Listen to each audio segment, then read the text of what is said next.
Welcome back to AI, from zero to researcher. In episode 4, we learned how gradients tell each parameter which direction to move. In episode 5, we learned that fitting training data perfectly is not the goal. Generalization is. Today, those two ideas collide. We are going to see what actually happens when you try to train a real network, why vanilla gradient descent falls apart, and what researchers do about it. If the chain rule from episode 4 or the overfitting curve from episode 5 feels shaky, go back and review those before continuing. This episode sits directly on top of both. Gradient descent works in theory. In practice, it's slow, unstable, and gets stuck. You compute the gradient, take a step, compute again, take a step. Quote, sounds clean. But on real problems, the loss landscape is not a smooth bowl. It is full of narrow valleys, flat plateaus, and saddle points. A saddle point deserves a moment, because they are far more common than local minima in high-dimensional spaces. At a saddle point, the gradient is near zero, just like at a minimum, but the surface curves downward in some directions and upward in others. The optimizer can get stuck there, thinking it has reached a valley when it is actually sitting on a ridge with a perfectly good path downhill in a direction it has not explored. Plain gradient descent wobbles through ravines, crawls across plateaus, and stalls at saddle points. Researchers spent decades fixing this. The solutions they found are not just engineering details. They change what a network can learn. Changing the optimizer can change outcomes as much as changing the architecture itself. That is the lesson of this episode. In episode 4, we computed the gradient using every data point at once. That is called full batch gradient descent. It gives you the true gradient, the exact direction of steepest descent. The problem: if you have a million training examples, computing one gradient means running all million examples through the network before taking a single step. That is absurdly slow. The fix is mini-batch stochastic gradient descent, or mini-batch SGD. Instead of using all the data, you grab a small random subset, a mini-batch, typically 32, 64, or 128 examples, compute the gradient on just that subset and update immediately. Then grab the next mini-batch, compute, update, repeat. Each mini-batch gradient is a noisy estimate of the true gradient. It points roughly in the right direction, but not exactly. That noise sounds like a problem, and sometimes it is. But it also has a surprising benefit. The noise can help the optimizer escape shallow local minima and find flatter, more generalizable solutions. Flat minima tend to generalize better, a result that connects directly to what we learned in episode 5 about overfitting. One full pass through the entire training set is called an epoch. A typical training run involves many epochs, with the data reshuffled between them so the mini-batches are different each time. Plain SGD uses only the current mini-batch gradient to update parameters. Each step reacts to what is happening right now, with no memory of the past. On surfaces with narrow valleys, this causes oscillation. The optimizer bounces side to side instead of making progress. Momentum fixes this by accumulating a running average of past gradients. Think of it as a ball rolling downhill. It does not stop and restart at every bump. It carries velocity from previous steps. Here is the math. At each step t, instead of updating parameters directly with the gradient g, we update a velocity term. V of t equals beta times v of t minus 1 plus the gradient g of t. Then update the parameters using the velocity. Params equals params minus the learning rate times v of t. The hyperparameter beta, typically 0.9, controls how much history to keep. With beta 0.9, the velocity is roughly an average of the last 10 gradients. The noisy side-to-side oscillations cancel out. The consistent downhill direction accumulates. The result: faster convergence and a smoother path. This is the math moment to pause on. Momentum is not a metaphor. It is literally accumulating gradient history and using that accumulated signal to smooth the optimization path. Adam takes this further. It combines momentum with a second idea: adaptive learning rates per parameter. Some parameters need large updates, others need small ones. Adam tracks two running averages. The first is the same momentum term, the average gradient, m of t equals beta 1 times m of t minus 1 plus 1 minus beta 1 times the gradient g of t. The second is new, the average of the squared gradient, v of t equals beta 2 times v of t minus 1 plus 1 minus beta 2 times g of t squared. Then the update divides the momentum by the square root of the second term. Param minus equals the learning rate times m of t divided by the square root of v of t plus epsilon. What does this mean? Parameters that have had historically large gradients, high VTT, get smaller steps. Parameters with small, consistent gradients get larger steps. The optimizer automatically adapts the learning rate per parameter, instead of using one rate for everything.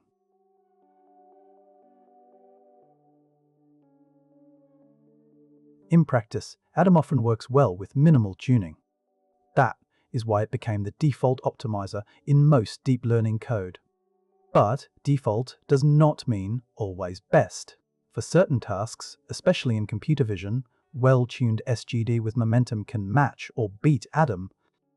The optimizer is part of the experimental setup, not an afterthought. The learning rate controls how big each step is. Too large and the optimizer overshoots, sometimes catastrophically. Too small and training takes forever or gets stuck. But there is no reason the learning rate has to stay constant. Learning rate schedules change the learning rate during training. A common pattern: 1. Warm-up. Start with a very small learning rate and increase it linearly over the first few hundred or thousand steps. This prevents early instability when the parameters are random and gradients are unreliable. The snaggle: cosine decay. After warm-up, decrease the learning rate following a cosine curve down to near zero. Early in training, large steps explore broadly. Late in training, small steps fine-tune. Other schedules exist: step decay, cut the rate by 10x at fixed epochs, exponential decay, cyclic schedules that repeatedly increase and decrease the rate. The right choice depends on the task and the optimizer. The key insight: the learning rate is not just a number, it is a strategy. And reporting it is part of scientific rigor. A model comparison where one uses cosine decay and the other uses a constant rate is not a fair comparison of architectures. Episode 5 showed us overfitting. The model memorizes training data instead of learning general patterns. Regularization is the practical toolkit for fighting that. Weight decay adds a penalty to the loss that discourages large parameter values. The modified objective becomes total loss equals the original loss plus lambda times the sum of w squared, where lambda controls the penalty strength. Large weights mean the model is relying heavily on specific features. Weight decay pushes towards smaller, more distributed representations. A subtle note you will encounter in practice: when using Adam, the weight decay parameter in PyTorch implements decoupled weight decay, called Adam W, which is slightly different from adding the penalty to the loss. The distinction matters for research, and the companion resources link to the Adam W paper if you want to dig deeper. Dropout randomly sets a fraction of neuron activations to 0 during each training step. If 50% dropout is applied to a layer with 100 neurons, a random 50 are silenced on each forward pass. This prevents neurons from co-adapting. No single neuron can become a critical bottleneck because it might be absent on the next step. At inference time, all neurons are active, but their outputs are scaled accordingly. data augmentation creates new training examples by applying label-preserving transformations. For images, random crops, horizontal flips, color jitter. For text, synonym, replacement, back translation. The model sees more variety without collecting more data. Early stopping monitors validation performance during training and stops when it begins to degrade. Simple, effective, and requires no additional hyperparameters beyond patience, how many epochs of stagnation to tolerate before stopping. Batch normalization normalizes the activations within each layer so they have roughly zero mean and unit variance across the current mini-batch. It sits between layers, typically before or after the activation function, and rescales the outputs using two learned parameters that let the network undo the normalization if that turns out to be better. Why does this help? During training, every layer's input distribution shifts as the layers before it change their weights. This is called internal covariate shift. Batch normalization reduces that shift, which makes training faster and more stable. It also adds a mild regularization effect because each mini-batch's statistics are slightly different, introducing noise. No single regularizer is universally best. A good researcher treats regularization choices as hypotheses to test, not rituals to perform. Two more practical techniques that connect directly to Episode 4's vanishing and exploding gradient preview. Weight initialization determines where training starts. If you initialize weights too large, activations and gradients explode on the very first forward pass. Too small, and gradients vanish before training even begins. The standard practice is to scale initial weights based on the layer size. These methods are named after the researchers who proposed them. Xavier initialization, named after Xavier Glorot, sets weights proportional to 1 over the square root of n, where n is the number of inputs to the layer. This keeps the variance of activations roughly constant across layers. He initialization, named after Kai-Ming He, uses 2 over n instead, which accounts for ReLU activations, zeroing out half the outputs. Most frameworks set these defaults automatically, but when you see nn.linear in PyTorch, it is using a form of this behind the scenes. The principle is simple. If each layer roughly preserves the scale of its inputs, then gradients can flow through many layers without shrinking or blowing up. Initialization sets the starting conditions for that balance. Gradient clipping is the practical emergency brake for exploding gradients. If the gradient norm exceeds a threshold, you rescale it to stay within bounds before applying the update. In PyTorch, it is one line, torch.nn.utils.clip grad norm, called with model.parameters and max norm equals 1.0. This does not fix the underlying cause, it just prevents catastrophic parameter updates. It is especially common in RNN training, Episode 7, where long sequences create long chain rule products that are prone to explosion. Together, proper initialization and gradient clipping handle the two failure modes we previewed in Episode 4. Initialization prevents them from the start. Clipping catches them if they happen anyway. Let's see this in action. We will train the same network on the same data with 3 setups, plain SGD, Adam, and Adam with a cosine learning rate schedule, and compare. Notice that we are using a data loader with mini batches of 32, exactly as we described earlier. This is how real training code looks. Same network. Same data. Same number of epochs. 3 different training trajectories. SGD is slow and noisy. Adam converges faster and more smoothly. Adam with a cosine schedule starts more aggressively. Notice the higher initial learning rate of 0.003 and reaches the lowest final loss as the rate gradually decays to near zero, fine-tuning in the final epochs. Notice we use different learning rates for each optimizer. 0.U14 SGD, Newborn for Adam, newborn U03 for Adam plus cosine. That is typical. Adam's adaptive scaling means it works better with smaller base learning rates. Comparing optimizers at the same learning rate would not be a fair test. Another lesson in experimental rigor from episode 5. Also notice the data loader. Each epoch iterates over mini batches of 32, shuffled each time. This is mini batch SGD in practice, the standard pattern you will see in every PyTorch project. Time for our what-if experiment. What happens when we remove all regularization and throw a big network at a small dataset? Perfect on training data. Barely above chance on test data. The network memorized 50 examples. It learned nothing general. This is episode 5's overfitting, happening in real code.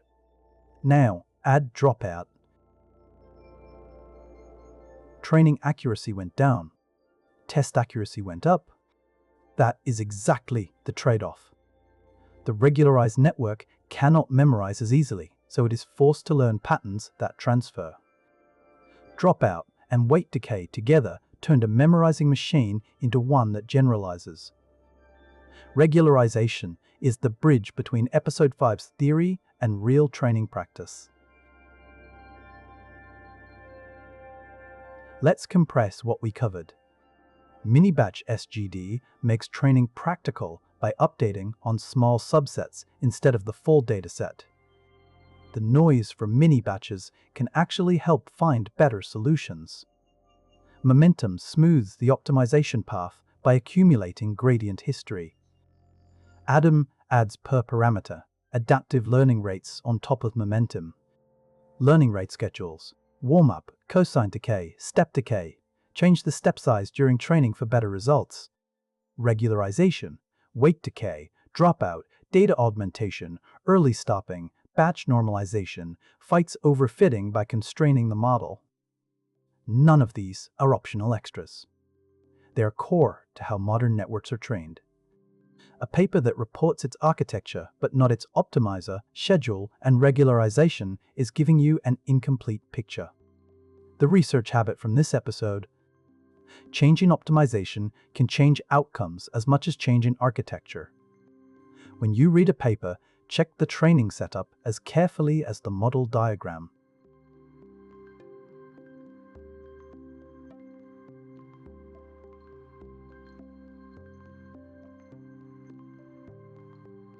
We now know how to build networks, train them with backpropagation, evaluate them honestly, and optimize them in practice. But everything so far has treated inputs as fixed size, a vector of features, an image of fixed dimensions. About sequences. Sentences have different lengths. Time series have different durations. Music, speech, code, all sequential. In episode 7, we tackle sequence models. We will see how recurrent neural networks process one token at a time, carrying information forward through a hidden state. We will see where that works and exactly where it breaks down. Here is a question to carry forward. What if, instead of processing one word at a time and hoping information survives, the model could look at the entire sentence at once and decide which words matter most? That is impossible with anything we have built so far. Episode 7 will show you why, and episode 8 will show you how. The solution changed everything.